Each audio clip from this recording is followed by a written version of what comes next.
Scroll Toyota, leading the way every day. And Scroll Toyota, symbols of trust. From across the street, Daniel Salas caught a view of the bright light and captured the power of electric current sizzling. Further down Route 1 towards Dededo, Vlad Navaska's Facebook video showed the eerie blue glow that lit up the night sky. Mom, look at this. Look outside. Take the power plant.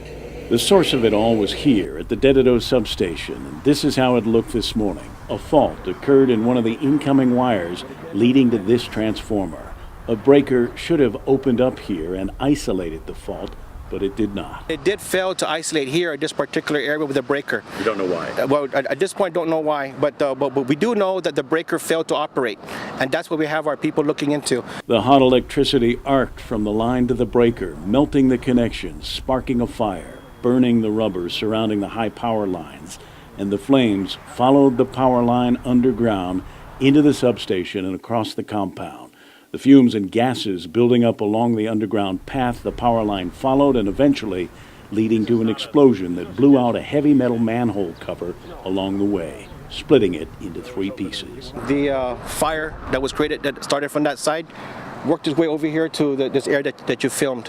What it did was it created enough pressure that in a controlled, in a contained area, confined, blew the manhole cover up, and you can see that over here. There were no injuries. The Cabris substation is unmanned, and no one was here last night when the fire and explosion occurred. In fact, Paris says that the 2 20-megawatt generators inside the substation were not even running at the time. It was the power line coming into the transformer here where the fault occurred, and the arcing came first. GPA dispatch first noted an initial outage up north about 10:10 p.m. Then the fire, followed by the explosion.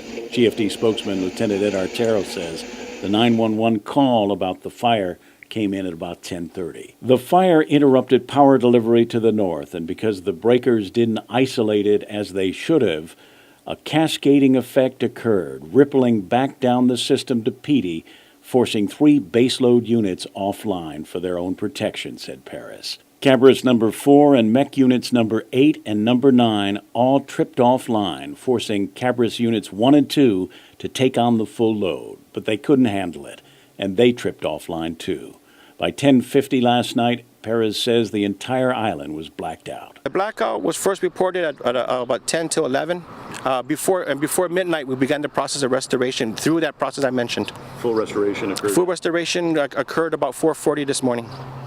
Which is about a good 5-6 hours. Most of the damage was to the underground power lines, both inside the substation and outside, as well as to the breakers that will have to be replaced at the transformer.